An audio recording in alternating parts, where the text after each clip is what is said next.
The coronavirus showed us how vulnerable the global economy actually is, but are there any safe havens out there for investors? Nobody knows for certain how much the economy is going to be hit by the coronavirus, but it is definitely going to be into the trillions. Yesterday morning, the Dow crashed again. The market was temporarily suspended.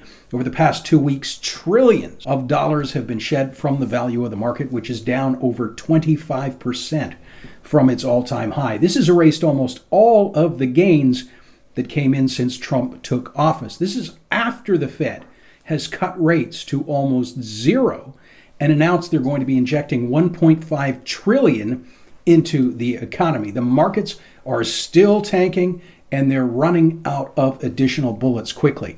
New York, they just announced they've reached a similar number to Wuhan just before that city was quarantined. Surgeon General just announced we could be the next Italy, referring to the second worst hit country only after China, and that's under complete countrywide lockdown at this point. The U.S. Centers for Disease Control recommending a nationwide halt to gatherings of more than 50 people over the next 8 weeks. The economic impact on sports, concerts, events could reach into the billions, not to mention the ancillary businesses that provide the drinks, the food, the lodging, the tourism, and other related industries. Some states, including New Jersey, New York, and Connecticut, have closed bars, casinos, gyms, movie theaters. New York closed its 1,900 public schools, as did Los Angeles, Houston, San Francisco, Seattle, and Washington. Some officials suggesting millions of students could be home for the remainder of the academic year. Supreme Court has shut down. Disney World closed its doors. Major hotels on the Vegas Strip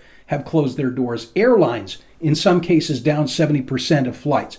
Oil prices have dropped to unprecedented levels. Canada, they just implemented a travel ban internationally, closing all their borders to international travelers except for the U.S. Domestic markets all around the world are reeling from the impact, and economic growth is expected to grind to a halt in the foreseeable future. It really can't be expressed how serious this actually is economically. Now, some people are suggesting that giving $1,000 a month to every citizen in the U.S. is a good idea to speed up the economy. It's similar to what they're doing right now in Hong Kong. Now, keep in mind, this complete collapse of the global economy is what happened with a virus that's not even particularly bad. I mean, it's quite virulent. But if you're a healthy person who's not older, the chances of your expiration are extremely low. And this should be a wake-up call to how fragile the economy actually is. Coronavirus is just one problem facing us in 2020. We have the student loan debt bubble, the subprime car loans bubble, an inverted yield curve, the massive derivatives bubble, the collapse of retail. Almost 10,000 stores closed last year. We've got quantitative easing and endless printing of money and a $23 trillion debt. So whether today is the reckoning or tomorrow, people need to be ready. But what are some of the potential safe havens out there for investors? So firstly, the stock market. So far, hemorrhaging trillions even after the Fed cut rates and the announcement of $1.5 trillion injection of cash.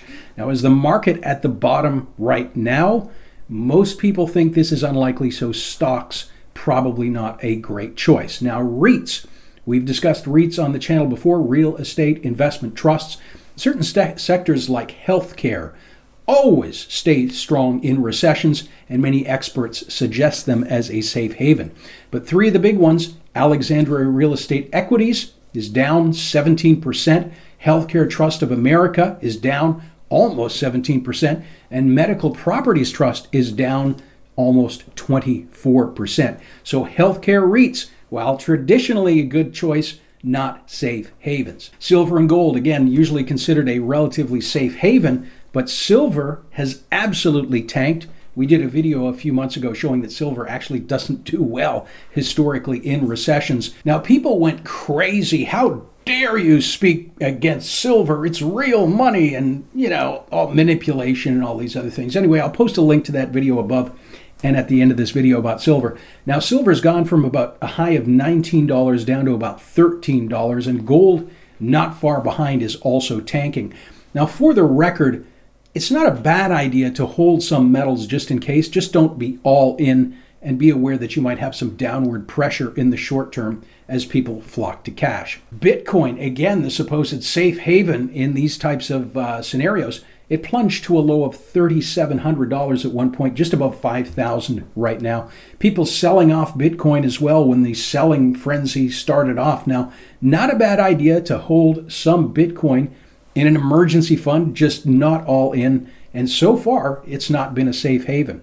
Now, most people are hoarding cash at this point, but cash, if they start printing money again, is going to create inflation and devaluation of the dollar. Interest rates are also at zero. Now, if I were a conspiracy theorist, I would think that if a nation was ever going to collapse their currency, they would want as many people as possible holding on to that currency when it tanked. Now, how would I create a panic that caused people to flee every single investment market and hold cash? So where is this money going? Roofstock, that is a rental property sales website. They've seen traffic from Asia increase by over 500%. Many investors, including international investors, are piling into rental properties, oftentimes single-family homes, as a safe haven. Now, if these are in bubble markets, I might be scared. We're probably going to see a correction in the near future. In non-bubble regions, rental properties are probably a good plan, and doubly so right now because borrowing money is very cheap. Now, if the economy worsens, we're going to see people losing their homes. They're going to need a place to rent. So single-family homes are also the most liquid if you need the money, so probably is going to continue to be a safe haven. Investing in the right type of business can also make sense. Investors can acquire recession-resistant businesses with existing cash flow. If they have the budget, they could buy a chain of franchises. Certain industries also have significant tax benefits, for example, through the Section 179 tax deduction. And for high net worth individuals, that can be a significant amount of money.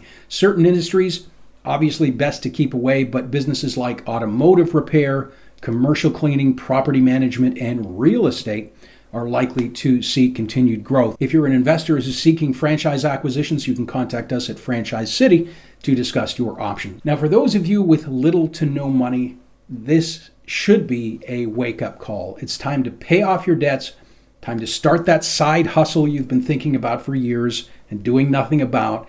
It's time to build some of those digital skills, start that online business, start that YouTube channel, finish that book, stop spending money like it's never going to end, and prepare for a world that may not have unlimited growth. Please like and subscribe. Stop hoarding toilet paper, please. And thank you for watching.